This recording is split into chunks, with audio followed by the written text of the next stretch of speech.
Muito boa tarde, bem-vindos novamente. Estamos no segundo dia na reta. Welcome back. It's the final stretch. 40 years old is this association. So, two debates which will be on the state of the nation of media and the state of the nation of communications. A lot is happening in this area. There will be a new TV channel streaming with advertisement podcast, which is the new business model of many media outlets. So the financing of public TV, advertisement revenue. So we're going to speak with some of the CEOs. So it's important to take a look at IAC's view on what is happening in Portugal and what is its role. So, Carla Martins, welcome.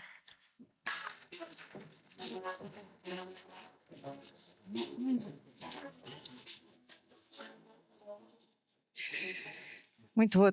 So, good afternoon. APDC President Engineer Carapuça, Chairman Professor Linda Oliveira, participants and speakers. It's an honor to open this panel. I'd like to thank the invitation and thank the leaders of the mass media integrating this session. My first words have been inspired on the idea of media nation. To date, registered and under direct regulation, more than 2,200 social media of different types.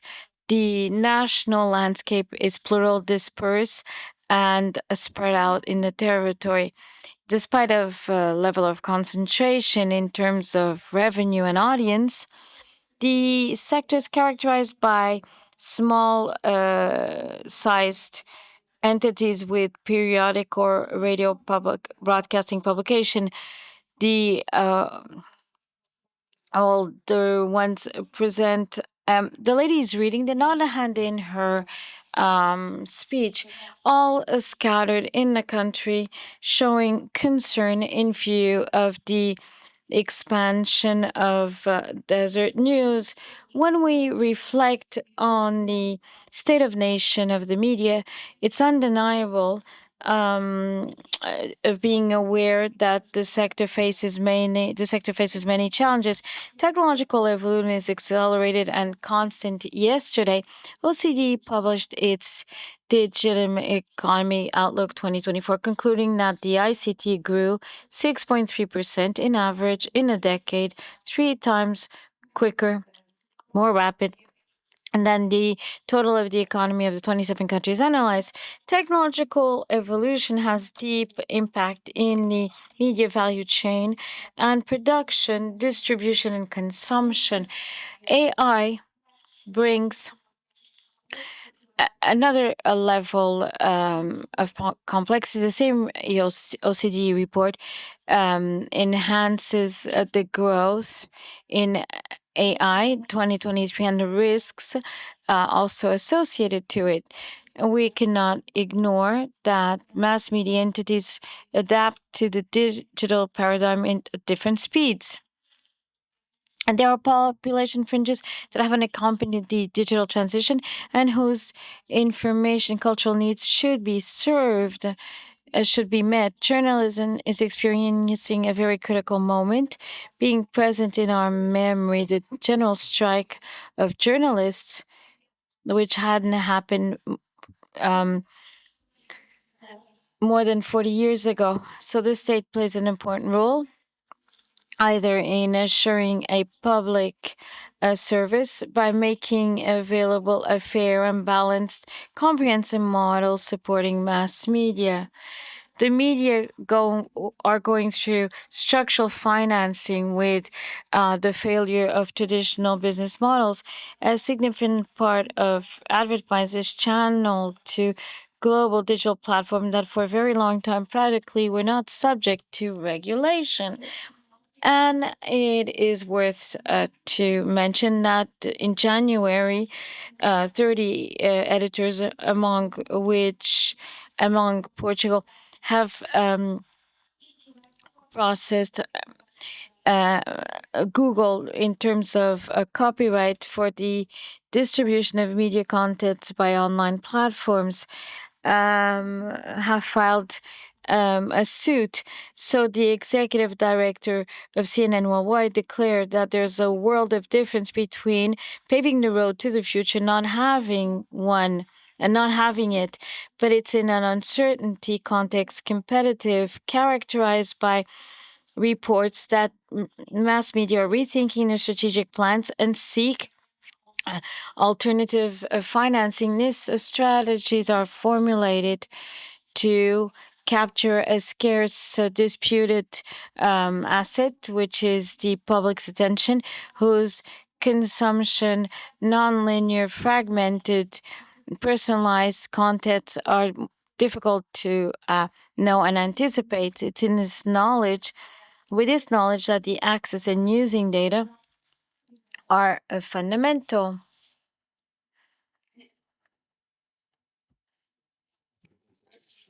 Uma pequena pausa. Então, So, in this current media context, what is the regulator's role, media role, and how it should take action?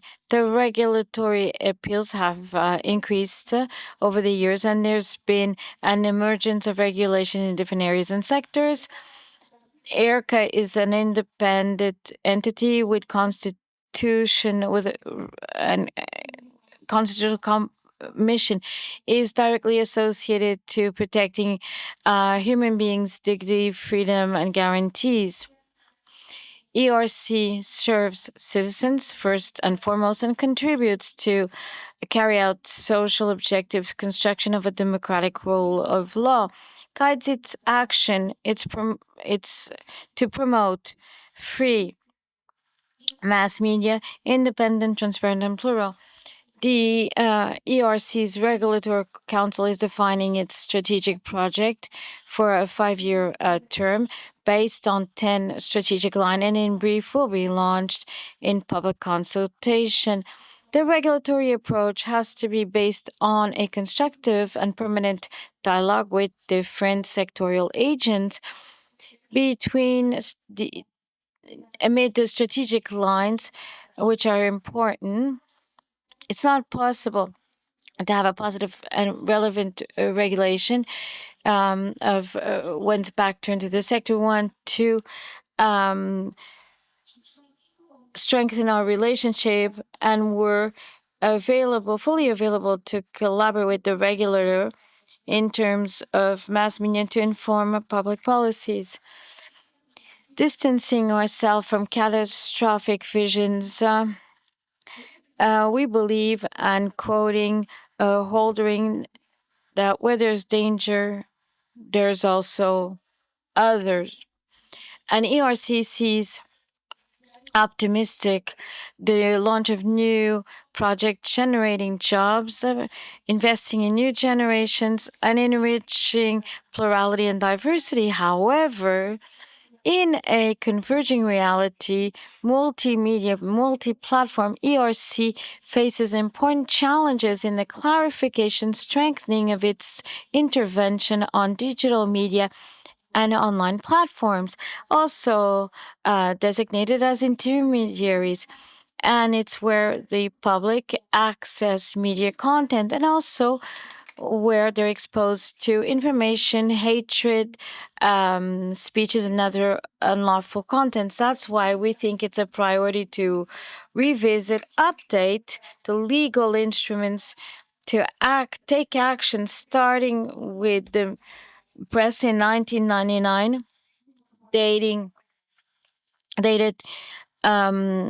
pre-internet. On the other hand, we have to be prepared to apply the legislative instruments adopted at an EU level.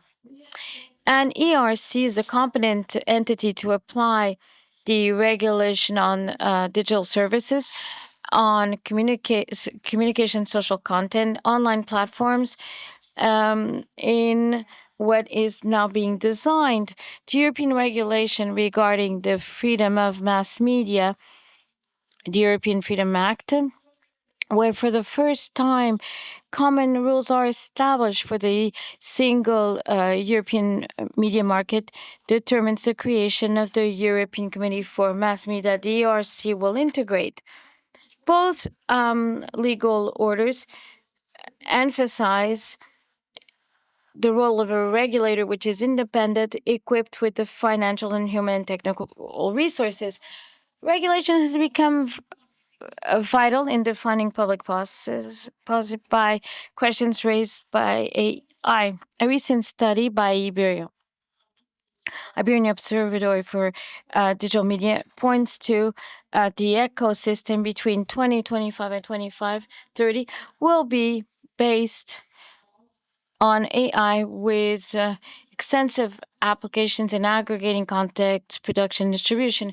Using AI by media's outlets includes benefits and opportunities, but also risks. ERC had the opportunity to deliberate on the concrete use of AI to narrative in the election content by a media outlet. In this deliberation, it invited to reflect on zones of risks and recommended to stop and to use Hannah, the philosopher, defining rules and principles, guaranteeing with public the greatest transparency in using algorithms, the respect for ethics and deontology, reliability of information source, prevention of biases in the automatic production of content. Lastly, to guarantee this human supervision in editorial control, monitoring. Finally, to emphasize that ERC is committed to accompany the sector and support its sustainability. It privileges its intervention in media literacy, contributing to equip society with the tools to cope with a new information communication ecosystem. And let me reiterate that ERC steers its action by defending fundamental principles of the media, protected media. There are no doubts on the values we defend that we seek to protect, which are essential to defending democracy. The media and information are a public good. Thank you very much, and I hope your debate is going to be very productive. I would like to say that the lady was reading and did not hand in her text to the interpreters. Thank you very much, Carla Martins. Yes. So we're now going to talk about the regulation, which is so necessary in the area of artificial intelligence, faced with this disinformation that we receive every day. Quite often, sometimes we don't even question it, and we don't even ask where the source of this misinformation comes from.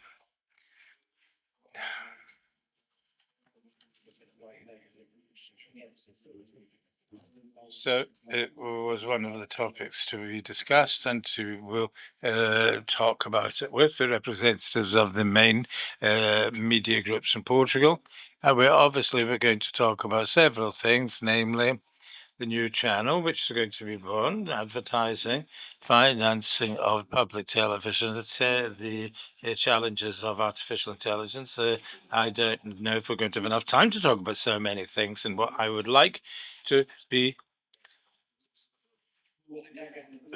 talking away. And so welcome. It's always a pleasure to be here in this debate, which everybody's interested in. So I would like to introduce the speakers of the next debate: the Francisco Pedro Vicemel, CEO Empresa, Luís Santana, CEO Media Livre. Welcome, Nick. You were missing. Nicolau Santos, President of LTP, and Pedro Moraes Leitão, CEO of Media Capital. So I would like to begin with you, since you have a new channel to launch. So I would like to ask you very quickly that from what we know about the market in terms of advertising, in terms of audience, how do you launch a new channel? Is there advertising for this? Is there an audience for this? It would be bold of us to launch a channel on the 17th of June if we didn't think that there was space and audience for this. It's well known that it's well known that many TV viewers nowadays have given up because they go on streaming platforms and others which sort of lead TV viewers to these solutions. And so we're going to have a more selective audience. Yes, yes, yes, we did it in record time. We made a study, we did an MBO process about 5 months ago, and from now on, within the structure, we saw that there was a need to continue to invest in TV scenarios. And as I said, this already exists in the previous COFINA, and we picked up the process, and this was sort of guided towards this. So it's what is an information channel with those that already exist. What is going to make it different? Where's the market niche? It's an information channel. I can't say it's going to be like the one that already exists. If it was, then it would be more difficult to find the space that we understand is going to be a very specific space that should be occupied by differentiating channels. So what we think is that it's appropriate to have this ambition to use this space and to use the space and to make it a different channel. As Pedro was quite talking about the advertising space, it's not much. I know, and it's getting shorter and shorter, and so there's another 3 channels of this, and this is going to is there going to be a problem in terms of advertising? Well, the advertising market grew in the first quarter of this 2024, both January and to 2024. That's the first. We, in the case of SIC, and I presume in the case of our competitors, we want more. And we know that there are many challenges that have got to do with what was said by Dr. Carla Martins, which is our striving for attention, this fragmentation of the audiences, and which the proliferation of devices and platforms to give more choice. But it's up to us as media groups to a traditional group, media groups. I don't like the word traditional. We have to reinvent ourselves. We're innovative, and so we have to be innovative and find new forms of business, and we have to find new sources of revenue. But it's up to us to show our relevance in these traditional platforms, but in these new platforms, which are emerging. And this is what we're doing. I don't say that advertising increased. We have to think where it's going in these media groups, not in the traditional. I don't like this term, a tradition, but those that have been been watched in people's homes, and in the traditional, another channel is going to cause us problem in terms of distribution of the pie, in terms of advertising. Well, in the case of Media Leave decided to launch a channel. So I didn't make the study, so I don't know what the studies are, but I can imagine that they've reached the conclusion that space for another channel. It's up to us to say, well, fine, come on.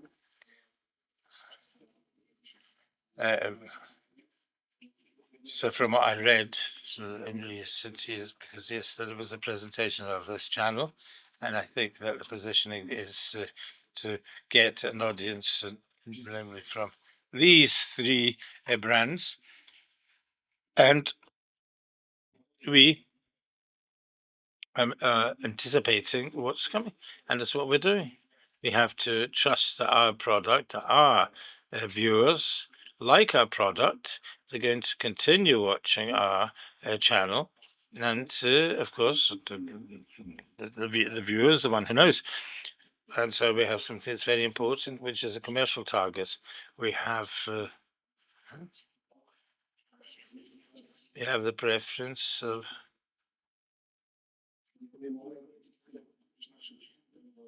so we've been the most competitive because our viewers have got a better purchasing power. And so nothing seems to show that this is going to change.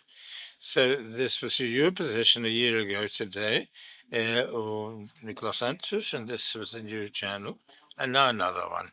And so now we're going to ask if there's space, because it seems that there was. That advertising is a new channel, APDC and SIC Notícias. Is this going to bring problems in terms of competition in advertising? No. I think it's good for all of us to have information, shared information. The advertising businesses regarding the launching of new channels is secondary. In reality, who decides about the launching of new channels in Portugal? The telecommunications operators. So should be made clear right from the very beginning. This is a distortion that the market has mentioned. As raised, I mentioned this last year, and this means that the decision on the signal rights. So we can't begin saying that the advertiser is going to decide in the future, but survival at least. We're talking about channels that need a lot of financing. So I think so the Express adapted the digital era and migrated it from the paper to television. The NTP was the Correio de Manhã to the television, and SIC Notícias were also good examples of how this happened. So I have to see these groups in this context. These groups from newspapers went to the digital platform, to digital platform. So it's very rare to do it with such success. And so in the case of Medicapital, Medicapital is a little bit different. And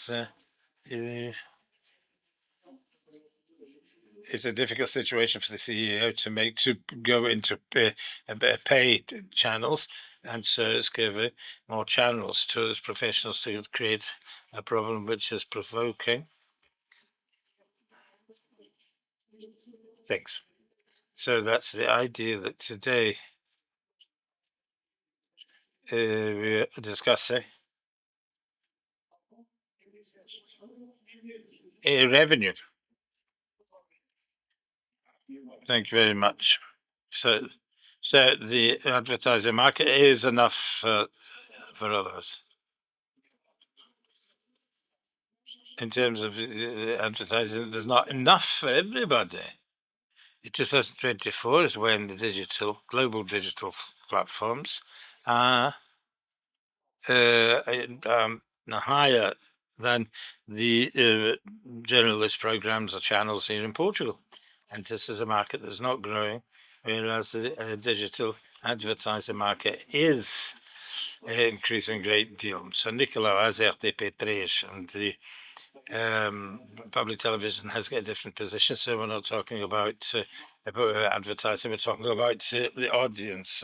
And so 24 hours, another channel, 24 hours of information. What does this mean to 24 hours of public television? That's what you have. Well, first of all, let me greet the Engenheira Rogéria de Pousa and Arlindo Oliveira for holding this Congress and these events. These are very important to to show the state of the nation in media telecommunications. It's always a great pleasure to be with these professionals, especially.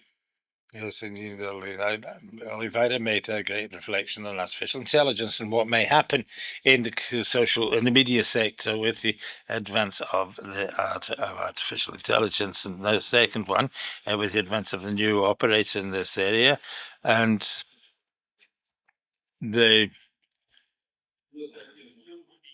cable television. It creates challenges that can be considered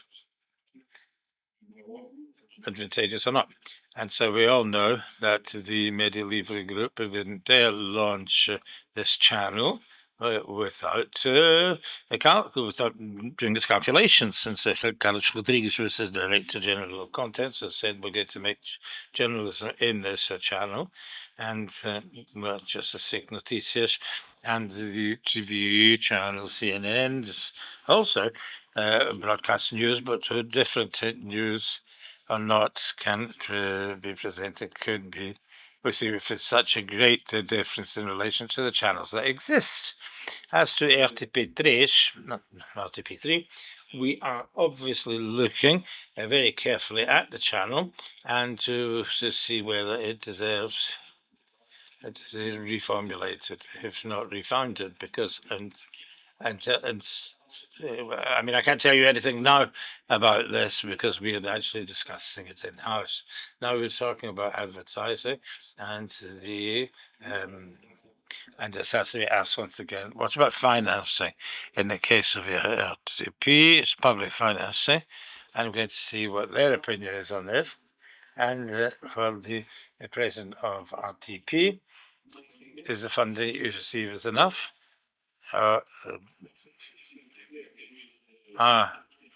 Finance should be clarified. First of all, in relation to cable channels, RTP3 doesn't really have any advertising. So there won't be a problem in terms of whether it exists or not.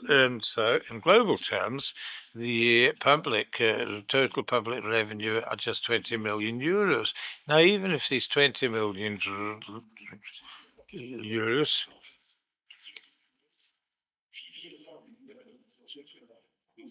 would not automatically go to other channels if RTP3 no longer existed. It's cable television. And so more than 80% goes to the search engines and not for the channels. And so the other thing we should say that the financing of RTP that bothers so many analysts in the sector has been frozen since 2016. Now RTP has a public service mission that says 8 television, ETV stations and 7 radio stations. And so in order to have these 8 television channels and there's a public service and 7 radio channels, so that's why we need the money. And so what's on the table? And so there's a concession agreement that has to be renewed with the new government, and the new government may decide that RTP shouldn't do what it's doing.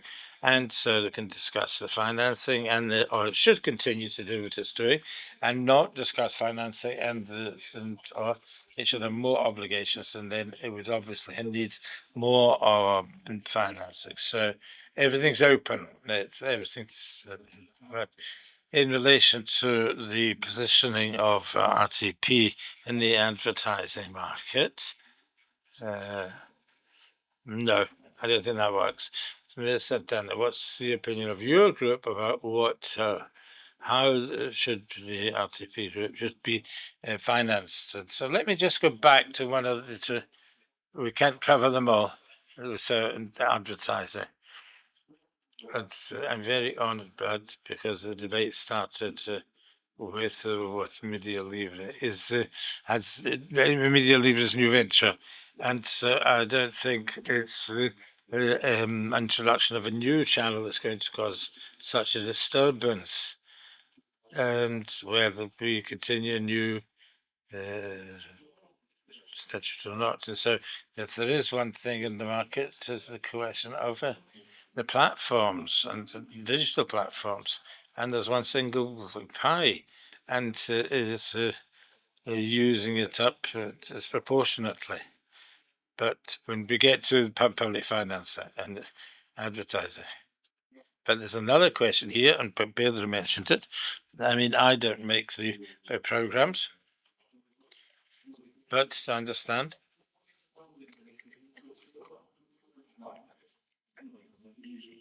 The classification by topics, and it wouldn't be fair to place this new channel in a group that can be sports or cinema. I don't think that's the state. So logically, it makes sense if there has to be any change in the MTV, which is a generalist channel, could be in 5. And so, well, as to finance, there is a unanimous opinion that is an entity that's public financing and public financing is in a competitive environment for private entities. I don't know whether it's being used properly. What does that mean? That we don't have an L3P3, we no longer have the generalist channel that you have.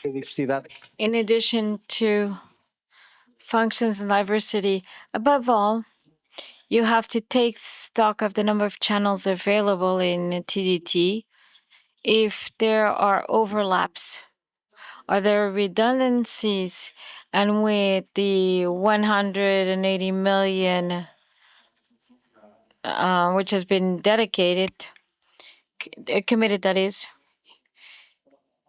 it might. So you're speaking about reducing RTP's financing. I'm not speaking about reduction, but optimization, cost optimization. And today we live in a very different way. What do you think? In practical terms, I haven't seen any type of movement leading to a cost optimization of RTP. Now, there's a new government that has taken office that will take a look at this question. What should be done? It's not to update, there's no increase, but there are functions that have to be carried out or removed. Just a comment in relation to what Luis mentioned. If that new channel wants to occupy our place, but the position, it's clear. This is something new. Occupying our place is something new. Now, about financing since 2016, I've been participating in APDC's Congress, but SIC's position considered that there be a substantial elimination reduction given to advertisement by RTP. This is our position, so that competition be more loyal between different journalist operators, as it happens in UK and Spain. Besides that aspect, there's another subject to be covered. The fact that RTP has a possibility of advertising digitally, and often it harms the private operator. In terms of financing an RTP function and then the digital, it relates to what ERC Representative Carla Metinge mentioned, that information and the media are a public good. This is something that in practice has to be well thought of specifically and not with market economy rules. This debate around mass media has to be done before discussing RTP's role and its financing. In practice, as we've seen, we do information media, and if media and information are a public good, then the public service, then financing of the public service should be distributed so by the media groups considered legitimate and credible. So public financing for the private for private operators, it does discuss when we're discussing how what will be the broadcasting time for the parties by removing advertisement. TVI, the fourth channel, loses money, and that's why, if you wish, this is a first idea of what is public service. If all channels comply with what has been defined by the regulatory entity, which is a public service, then financing goes to RTP and should be distributed distributed to all. And if public service financing then from Media Capital, it does not make sense that public channel is competing and the gentleman is speaking extremely fast. So there are more important questions regarding the future of mass media than operational one when we discuss advertisement revenue. The audiovisual tax. So for us, the concern we have in relation to the future, how do we pay for new platforms, create a big digital platform with a minimum of a Portuguese presence, how it's financed, how it will be financed. This is important, how to know how to distribute, and this gentleman is speaking extremely fast. Para cá, mas na prática nunca chega para todos. In practice, it's never enough. Nikolai, if you'd like to answer some of the questions, and also digital advertising, when there's a content migration and there's a diversity of the business. A business diversity, the first thing I like to say that in terms of competition for advertisement, RTP is behind the private channels. While private can do 12 minutes per hour, RTP is compelled to 6 minutes, and RTP is not competing directly. It's sharing less space. And public services. Why public services? Because there are several commitments, and in terms of audiences, is not relevant. The private operators have to equate how much they would have to assess how much they would be receiving. RTP finances 18 million every year. We're showing a series made by Antonio Pedro Vasconcelos co-conspiracy with 450,000 hits per episode. It's good for RTP, but for the private channel, maybe not. And we co-financed that project. And if it wasn't RTP during the pandemic, the content industry documentaries would have disappeared in Portugal during the pandemic. With cycling, handball, we show the Olympic Games. These are sports for niches where audiences are reduced, and the ability to make it profitable is very small. We have 5 delegations in Africa. No private station have stations in Africa, and this costs 6 million euros. Just to give you an idea of what the public service includes in beds. Now, as for streaming in our concession contract that compels us to do certain things and not do others, there is no impediment concerning advertisement and streaming. So we're exploring. At this moment, our streaming revenue is not very relevant. It's something to explore. From that point of view, it seems much more interesting what I proposed last year, but at a slower speed. The capacity that all operators have to collaborate or to have a streaming platform with national contents placed internationally to make this content profitable, although Empresa has its own streaming area, and to participate with other technical things where there is no interference, and this would be the direction to follow. Now, as for streaming and everything's related, in LA, there's a large advertisement market, and the communication groups will understand what are the offers by Netflix, Amazon, and Apple TV with very strong advertisement à la carte. So before such, and there will be challenges, what can your groups do? Shouldn't we invest more in streaming with this new business model? It's a difficult struggle, mirrored in our difficulties, as I've mentioned, of competing in a market which is global, which does not give us the chance to be competitive with the present larger platforms. I'm not even going to mention streaming, the impact in terms of advertisement income, but today it's obvious because in the market we have something like 40 million euros in terms of media outlet. This means that we have 40 million euros in a universe of 70 million euros, which is the Portuguese market. So this makes our competitive capacity very difficult with these world players. And now, what measures can be taken if there's a European regulation that helps along the lines of there being a fair distribution?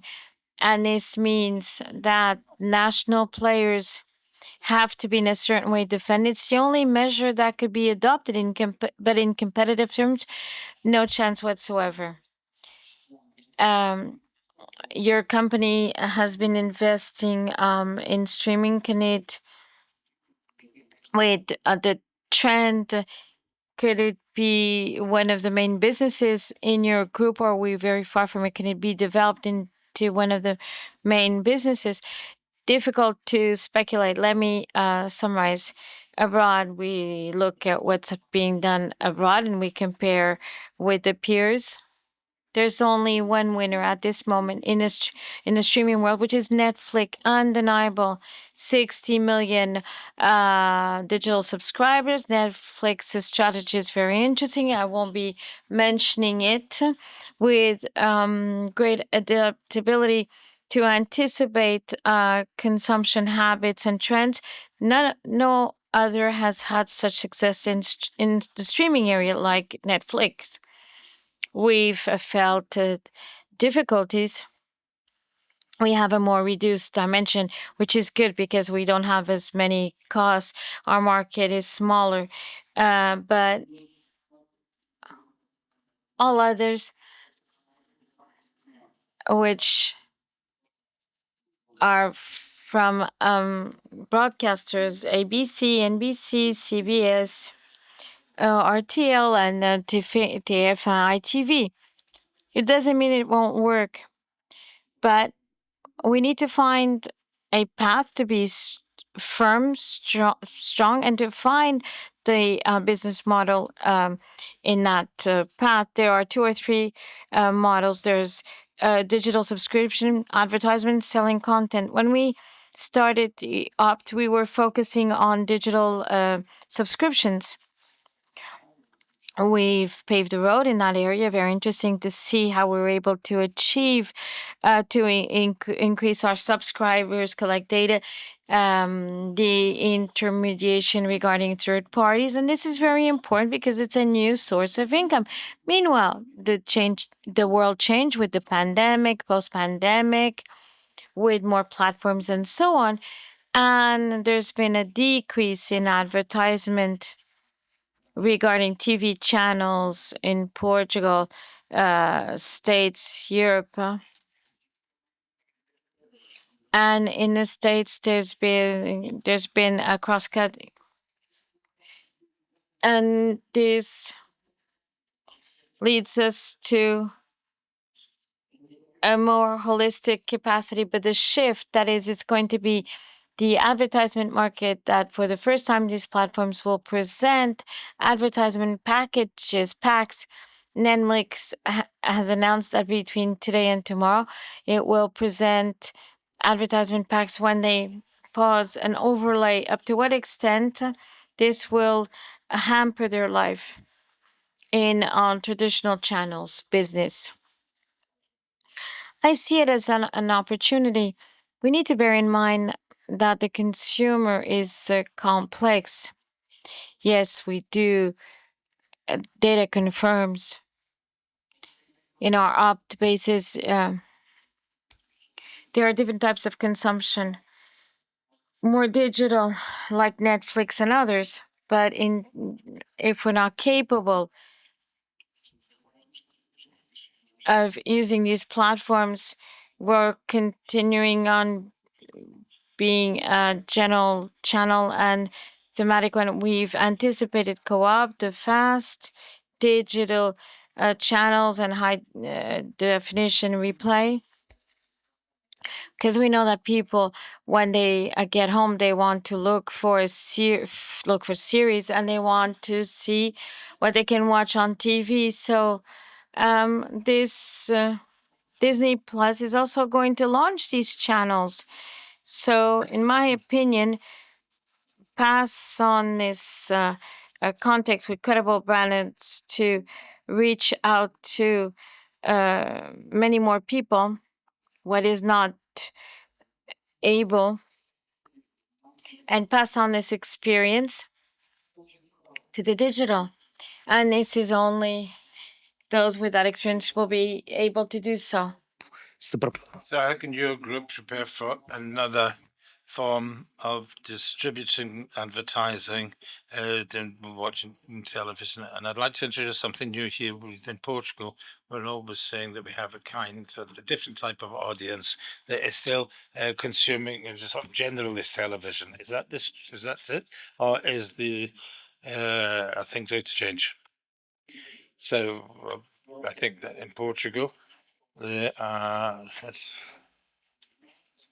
generalist channels have been losing audiences, especially from younger group, and so the streaming is a topic which is increasing, and so the streaming platforms introducing publicity advertising doesn't really worsen the problem. If the gentleman could slow down a little bit, it would really be a great help. It's impossible to follow him at this speed.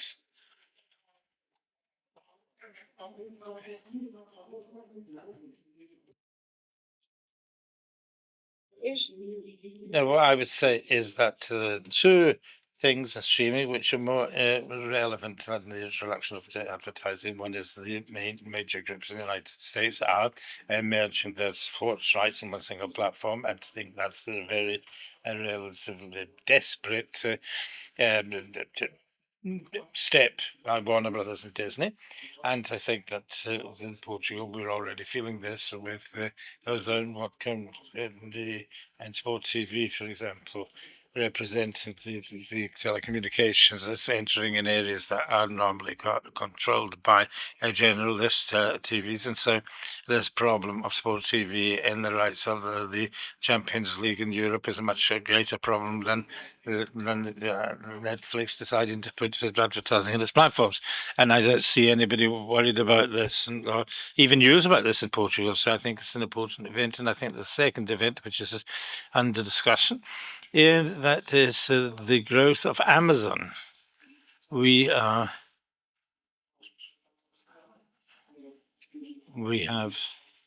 we get on well with Amazon, but we are still worried about the growth of the giant that Amazon is. And so it is the biggest platform in the world. And so this is the biggest platform of distribution in the world. And so this is the streaming platform. I don't think that's the right word. I think it's sort of a marketing, but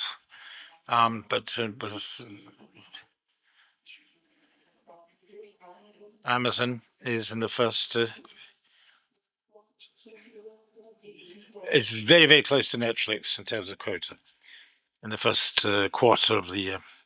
And so the series got documentaries and information and selling to Amazon and to has a global platform. On the contrary, all should have their own platform, as we were talking with the group Empresa, in order to try and attract more audiences in Portugal. Your own platform is ideal. It's difficult, but the company is moving forward courageously, but it's still difficult. And I think that the last time I saw a report about the matter, there are 3,000 odd streaming platforms in Europe, and so it's populated by many giants.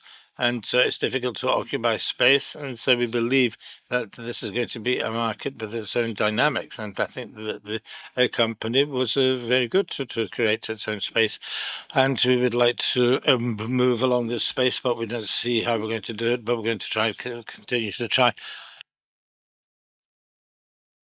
And so we've tried to produce through our own TV production, fiction products for platforms, and we've had a good partnership with Amazon Prime Video with good results.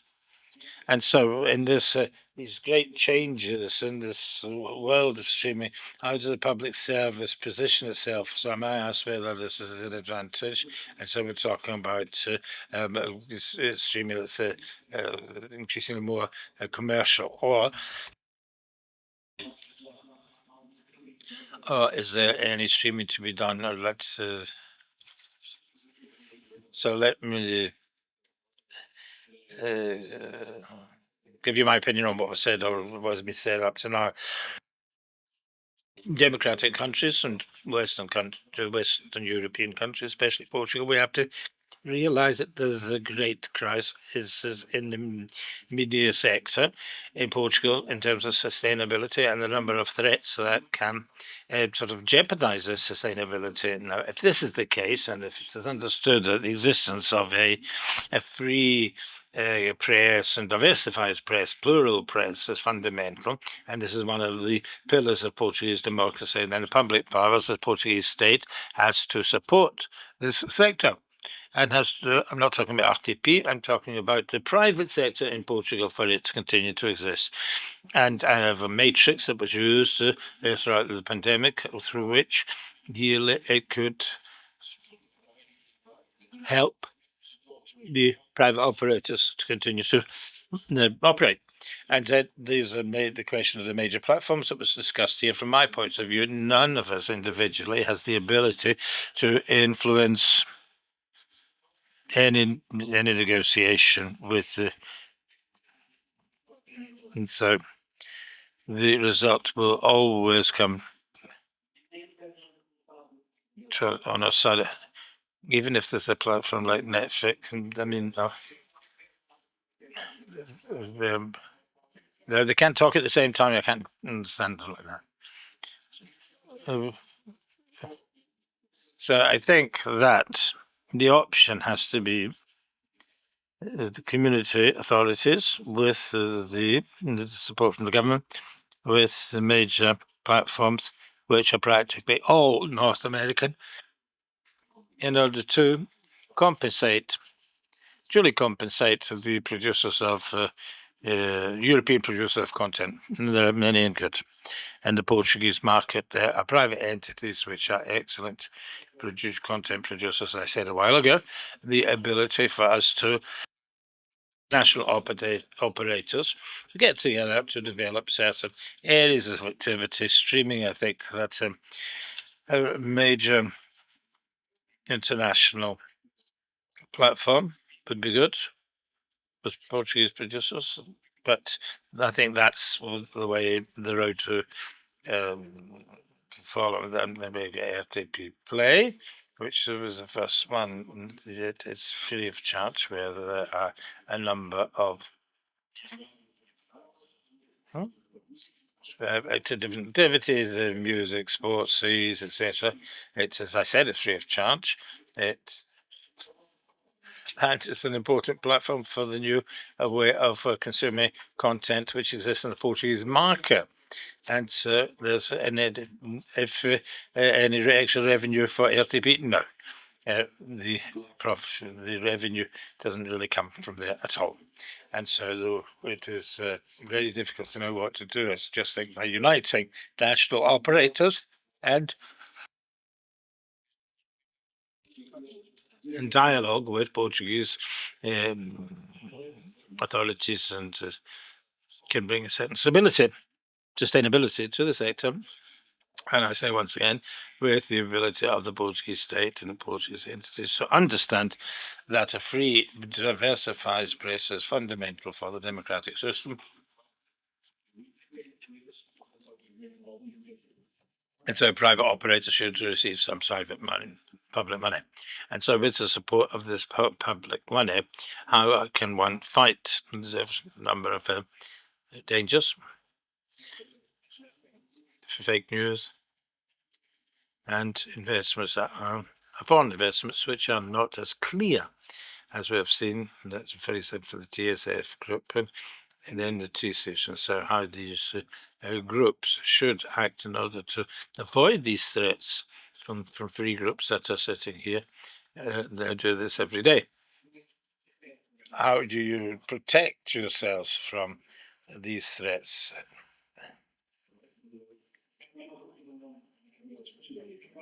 It's $1 million question. I want to hear your ideas on this.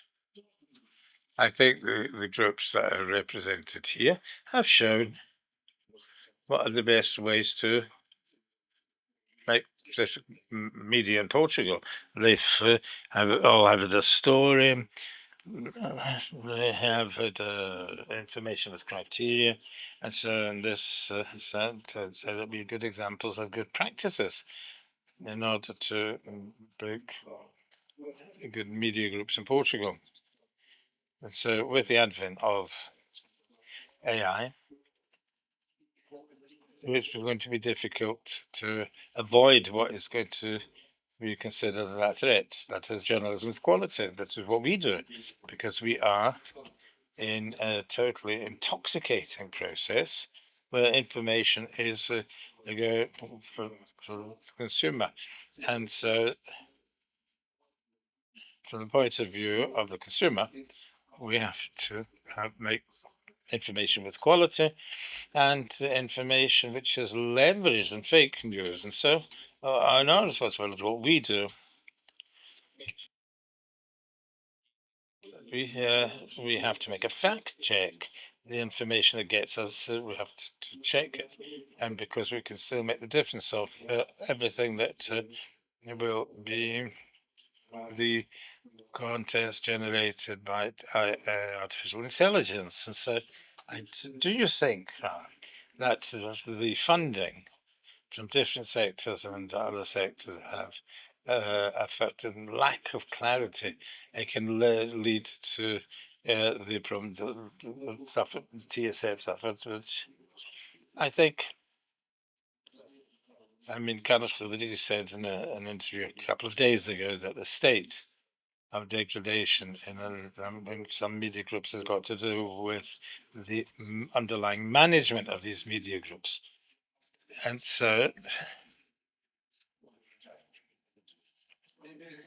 that is true that many decisions were made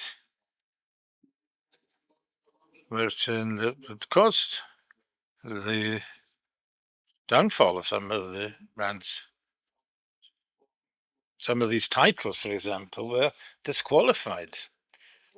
So it's not possible for us to imagine that there are healthy groups if they do not have the best practices underlying the management. So this has got to do with the management and finance, yes, but we have to know who to make accountable. And it's not to do with the top management, it has to be lower management. Directors of publications, they themselves have to be managers. They have their own budgets, and they have to know when when there is something wrong, meant to be corrected. And this is, I say that we're talking about groups, talk about media left, and they are financially well prepared. And so many of the contingencies that we've already spoken about, the competitors that we cannot face, regardless whether the previous platforms of streaming or any other form that's going to appear. So these are the general managements of the rules of management. So foreign investment, nationals, less clear. So this is guaranteed with the rules that we have, and so again, financing media groups. A while ago, we had this example, as I was saying, of a group that the regulator has a responsibility, so it's under this powers of the regulator to know what the origin of the money is, where it comes from, rather. And so, if the job is well done, there'll be no doubt where the money actually comes from. And it's a different So these three questions, question of fake news and regulations versus clearer financing for media groups that could or not be influenced. Well, we could talk about this for hours, like, couldn't we? So first of all, the media groups are good business, and when there's a strike, journalists and many opinion takes have said that the media should be they should come to an end because it's not good business. But as just shown that in June, there's going to be a new TV channel and some new radio channels stood, and so so it's a good business. And so we're doing things too, and we're doing a partnership with the Tribeca Festival, which and we want to bring it to Portugal, and so naturally we are diversifying, and we are looking for opportunities. It's a good business deal, but there are people who come into this business for the worst reasons, like everything in life. I think the regulator entity has a fundamental role to play in this, and so, and I think there's a global media, for example, started. I think that this question was addressed very well by the new council there. I believe the gentleman said. I think they should have more instruments to reinforce the opinion. But how is this done without economic sustainability? So what is done is we managed to show, that this is a good business, but these are people who want to have a return on the investment, and we're private. I'm talking about Nicola, I'm talking about us three. And if possible, to do this with certain passion. I think this is important. And so we say this is similar, and we have a competitive advantage vis-a-vis our competitors. We have to attract talent and stuff. So this talent generates opportunities of new revenue, more revenue. We can just say that it's a good journalism. And of course, the code of ethics is important. It's part of our values, but we must have to have financial return at the end of the day. We have to have talent, which attracts revenues. In terms of fake news, well, we all have. Nobody wants to lose this battle. Eu, como jornalista, I, as journalists and you as directors, how do you fight, for instance, someone saying to a journalist, you didn't broadcast these news, as I saw on the social media. There's again, gentlemen are speaking extremely fast. Portugal and Finland are countries which, according to a survey, are the ones that trust most the mainstreaming for many years. And It brings on an added responsibility, but as citizens, we should. This is this polarization of the Portuguese society with the composition of the political parties in parliament have brought what has been happening in other countries like the States and Brazil, have brought to Portugal. People are not concerned about facts, and this generates a certain lack of credibility in the media. We make mistakes. We're scrutinized on a daily basis, and our role has to be well performed in favor of democracy and public good. The trust in our brands done through our work, some media literacy that should be more promoted and taught in school. And there should be a national plan between the media, the universities, civil society. We spoke about this earlier backstage. More and more deepfakes will become a reality. We see a video, an audio of what is not real is going to be more and more difficult. It's, for instance, Donald Trump can say that there's a video of himself saying something and he says, no, it's deep fake. And then there's always a question there's the question about what is fiction. Pedro Moraes Leitão, how do you, in your opinion, how should this challenge be faced? With clearly financing, or if he or she should have more powers, different powers to be more attentive to the proprietors of media or of fake news. Let me start with independence. It's the only guarantee of a long-term independence and economic sustainability. If it's not sustainable in a robust economy, there will be problems editorially, such as Empresa Media Libre has a sustainable track record and has a greater editorial maintenance, such as media and others, different companies that because they lost their editorial independence. In my opinion, and since the mass media is a sector, public sector, has to guarantee private financing to be sustained in the long run. But what financing? What type of financing? In what way? For me, we have strict rules, and ERC intervene. They're good rules. Media capital went through a very difficult period, and his last 4 years proves that there's no attempt of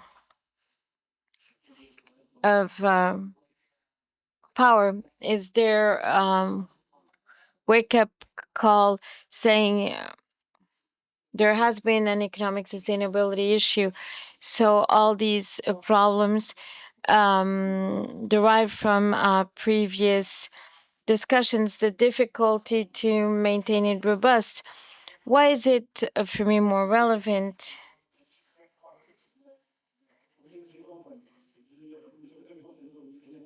Yesterday's talk on AI proves that it's very difficult to maintain to be competitive in this new world.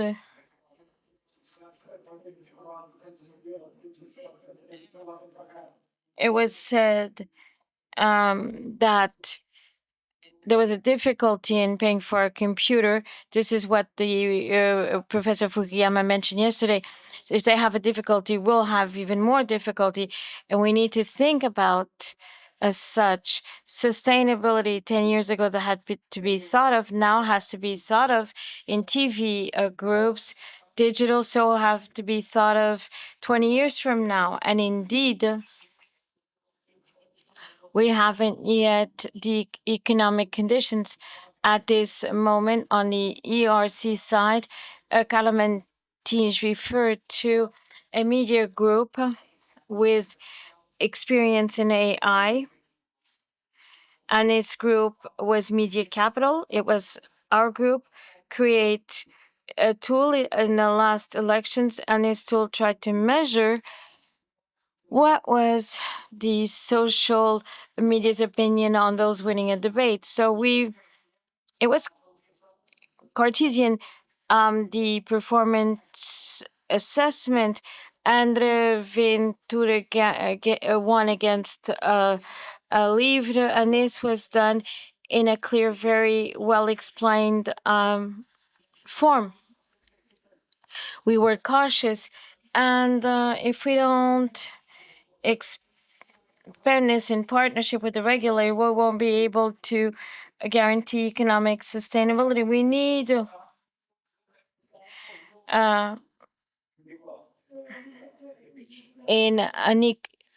what about RTP?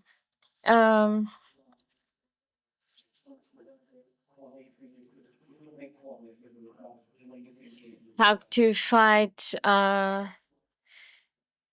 for it when there's always the suspicion of it being a public channel. First of all, let me congratulate what Calamantis mentioned from the regulatory entity of this sector, saying that she will be available to work face to face.